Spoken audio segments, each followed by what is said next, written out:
হিয়াৰামথু জুবিন গাৰ্গৰ শ্ৰদ্ধাঞ্জলিৰে বেংবাৰীত বনাই থোৱা কাৰ্যসূচীৰে ২০তম বাৰ্ষিক ৰঙালী বিহু উদযাপন। বেংবাৰী আঞ্চলিক ২০তম বাৰ্ষিক ৰঙালী বিহু সন্মিলন আজি হাতীপোতা দেউল প্ৰাংগণত এদিনীয়া বৰ্ণাঢ্য কাৰ্যসূচীৰে সফলভাৱে অনুষ্ঠিত হয়। বেংবাৰী আঞ্চলিক নৱজ্যোতি সংঘৰ উদ্যোগত আৰু স্থানীয় ৰাইজৰ সহযোগত আয়োজন কৰা এই সন্মিলনত অঞ্চলজুৰি এক উৎসৱ মুখৰ পৰিৱেশৰ সৃষ্টি হয়। পুৱা দীপক ভৰালীৰ পৰিচালনাৰে সমূহীয়া থাপাইৰে অনুষ্ঠানৰ শুভাৰম্ভ কৰা হয়। ঠিক ৮ বজাত বিহু সন্মিলনৰ পতাকা উত্তোলন কৰে কাৰ্যকৰী সভাপতি সঞ্জয় ভৰালীয়ে। তাৰ পিছতে সংঘৰ সভাপতি ৰঞ্জন কুমাৰ দাসে নৱজ্যোতি সংঘৰ পতাকা উত্তোলন কৰে। পুৱা ৮:১০ বজাত সমাবেত সংগীত পৰিৱেশন কৰা হয়। ৮:৩০ বজাত স্মৃতি তৰ্পণ অনুষ্ঠান সম্পন্ন কৰে আৰু অসমীয়া সংগীতৰ জগতৰ জনপ্ৰিয় শিল্পী জুবিন গাৰ্গলৈ শ্ৰদ্ধাঞ্জলি জ্ঞাপন কৰা হয়। দিনৰ ১২ বজাত চেমনীয়া বিহুৱতী প্ৰতিযোগিতা অনুষ্ঠিত হয়। তাৰ পিছতে দিনৰ ১ বজাত সৰু বিহুৱতী প্ৰতিযোগিতা অনুষ্ঠিত হয়।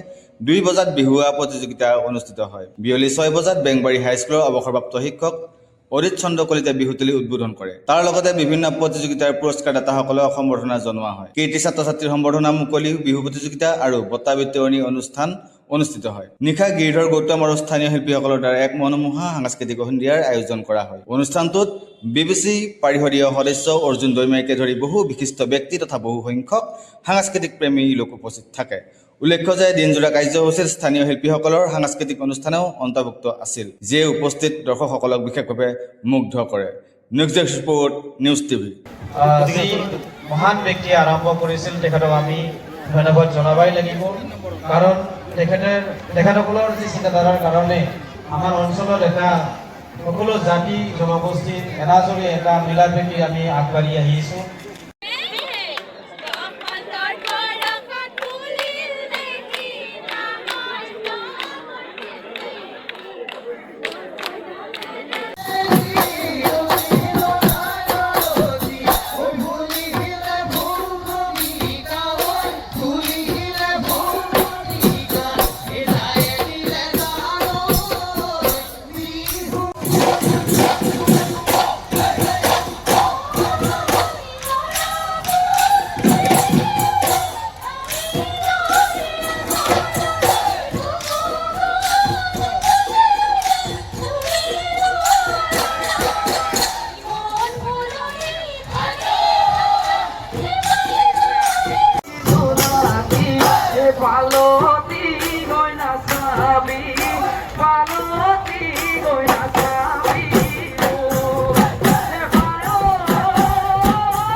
মাহৰ 9 তাৰিখে আমি ৰঙালী বিহু উদযাপন কৰোঁ বেংবাৰী আঞ্চলিক নৱজ্যোতি সংঘৰ সহযোগত।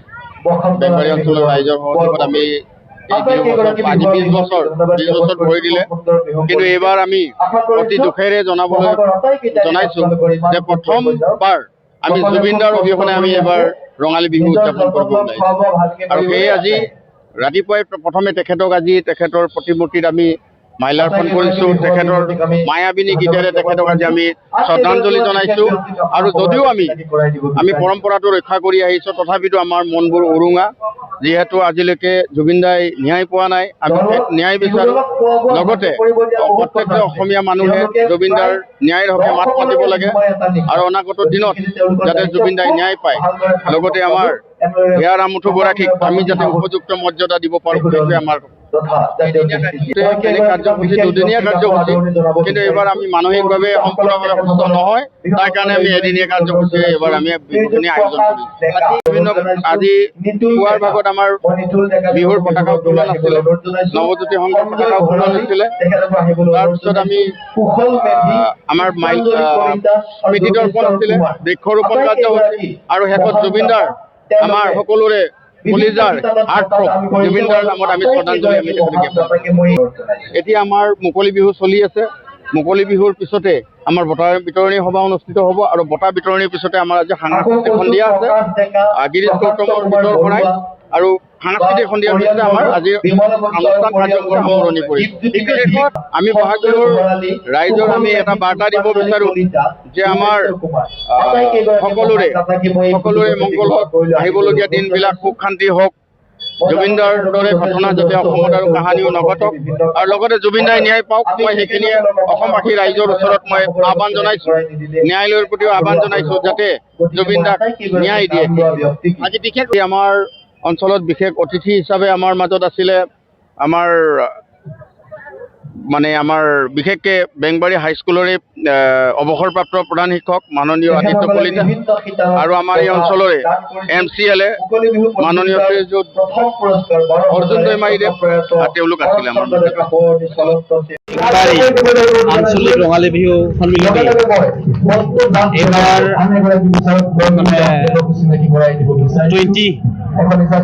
20 বাৰ্ষিক হ'ল, আৰু ইয়াত আমি প্ৰথম বছৰ জুবিনবিহীন বিহু উদযাপন কৰিছোঁ। আমাৰ সকলোৱে আমাৰ মুকলি বিহু মঞ্চ কলিতা ছাৰে এই কথাই কৈছে যে এবাৰ প্ৰথম আমাৰ জুবিনবিহীন এবাৰ বিহু উদযাপন কৰিছোঁ।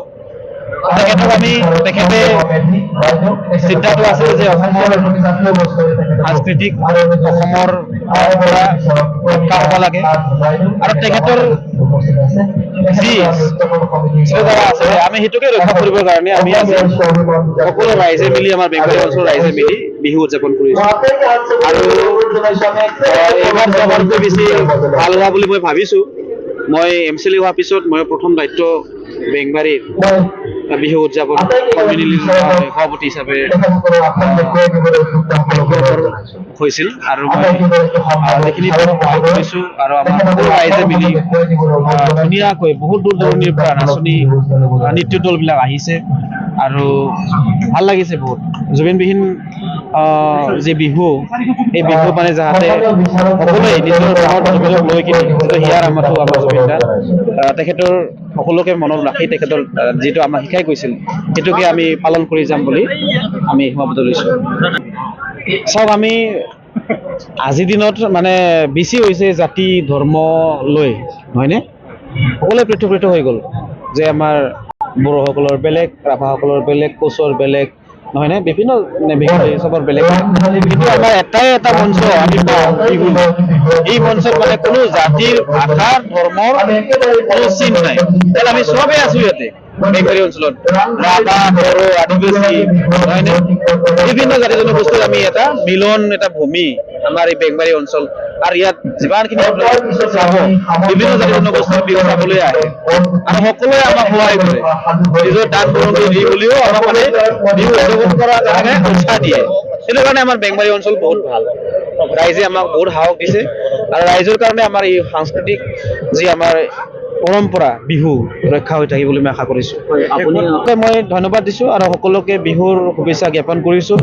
আমি শান্তি বজাই ৰাখিব লাগে, শান্তি বজাই আমাৰ বিভিন্ন জাতি জনগোষ্ঠী একত্ৰিত হ'ব লাগে, আমাৰ অঞ্চলখন উন্নতি হ'ব লাগে, আমি এইখিনি কামনা কৰিছোঁ।